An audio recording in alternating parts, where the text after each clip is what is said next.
than we ever dreamed, and I feel really fortunate to have survived my ordeal, to know what our brains can do and to be able to exercise mine and use mine for freely in the ways that everyone should know we can do, such as the 44 times visual acuity.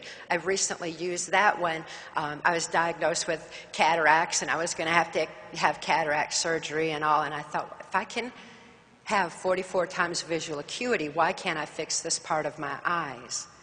When I went in for the pre-examination set up for the surgery, my eyes were 100% cured, and they have stayed that way. Those are little things that we can do because of what we're capable of, that instead we're being just manipulated by, and that kind of information is being kept from us, because 44 times visual acuity is a very important factor for the government to be able to pluck children like myself and put them into military intelligence or military special forces, because they can shoot and not miss a target. Their vision is so precise. Additionally, when a child is abused and they begin developing these compartments in the brain, as more and more compartments develop on the subconscious level and the conscious mind is being pushed out of the way, where there's no capacity for question, reason, conscious awareness, and conscious thought. Because when you're operating in these different compartments, for example, the one that developed because of my father's sexual abuse. When my father would come in and to sexually abuse me, the same part of my brain that was familiar with that would open up so that he would do it again and again as needed, and yet it would still remain compartmentalized in this section. Our brains are phenomenal. So that the rest of my mind could function normally.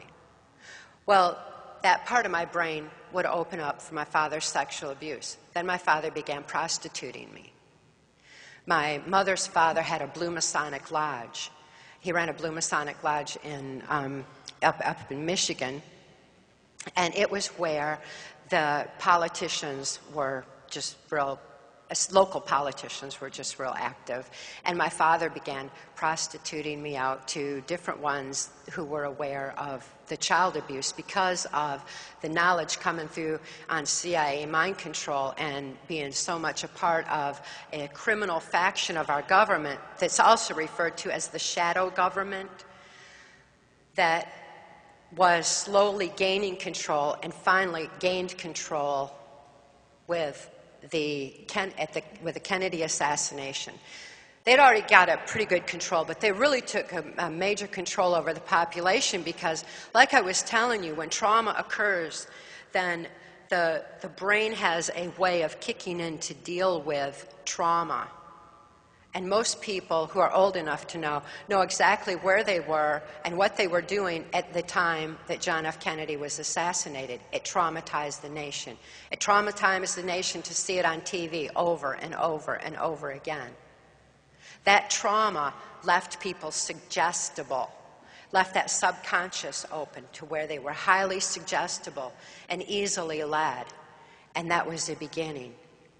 Consider what I'm saying with the effects of what happened 9/11 or 9/11 as it's referred. I refer to it as 911 because that's the emergency number, and they like to do those kind of number games anyway.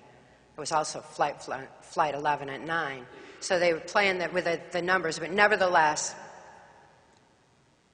on 9/11, the whole nation was traumatized. And in that trauma, people became suggestible. And how many people ran out and bought a flag, because that was what we were told to do. And the compliance of the people at that time was so strong, and it gave the shadow government a firm control over all of us that is just finally now shaking. It's finally starting to stop, because people are waking up, and they're waking up en masse, and it's happening all over this country.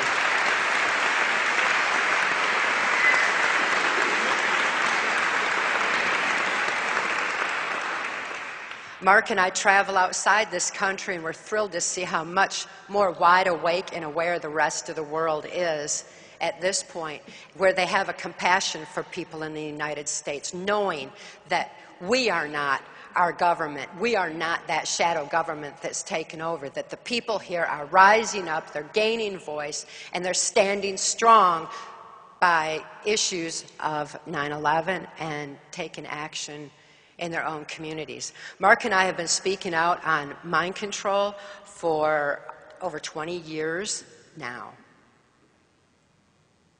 That's a long time to be speaking out on the subject. We've seen a vast difference between when we first started speaking and now. People are waking up, and it's awareness that is that we've got to have. We've got to keep this awareness going, because knowledge is our only defense against mind control. The compartmentalization of memory that I was talking about, where when my father began prostituting me to these political people as well, developed more compartments in my brain. It was like, oh, well, where do I turn? You know, I can't even turn to our local law enforcement. I can't turn to politicians. And, you know, I really felt that there was nowhere to go, and my brain automatically began compartmentalizing. Further, when my father began doing child pornography of me and sold it through the local Michigan Mafia child pornography ring, that criminal faction of the government, that shadow government that was monitoring such things as those child pornography rings — we didn't have internet back then — the child pornography rings, to target children like myself for MK Ultra mind control. And of course, I'd mentioned that Blue Masonic Lodge, and one of the members there was a local politician named Gerald Ford. Of course, this is the same Gerald Ford that went into the office of president, and was very much a part of how I ended up being used on a White House Pentagon level during the Reagan-Bush administration. But he was interested this criminal faction was interested in children like myself, because when you have so many of those compartments, there's no continuity of thought anymore. If you operate in this compartment and have no memory of it, operate in this compartment and have no memory of it, there's no way to have any continuity of thought bridging, and there's no ability to have any continuity of time. You don't have a concept of time at all. I didn't know. I began to lose my whole perspective on time, how long anything was. This is something that they were also interested in. They know it's a phenomena of the brain, because when a person doesn't know how long they've been doing something, the physical endurance is tremendous. You don't get tired if you don't know you're supposed to be tired.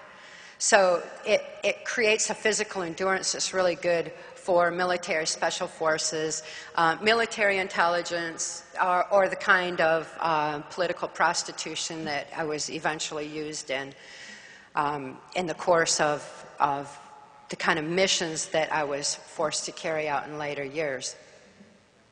So this local politician, who was just one more pedophile to me, came to the house and told my father that he could receive immunity from prosecution if he would agree to sell me into the CIA's mind control project. My father agreed to it, was actually pretty thrilled about it, thinking, wow, you know, the government condones child abuse, this is wonderful.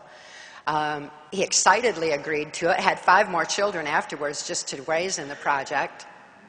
So there were 7 of us children in the family and all. But as soon as my father agreed, he was flown to Boston, Massachusetts for a course on how to manipulate the subconscious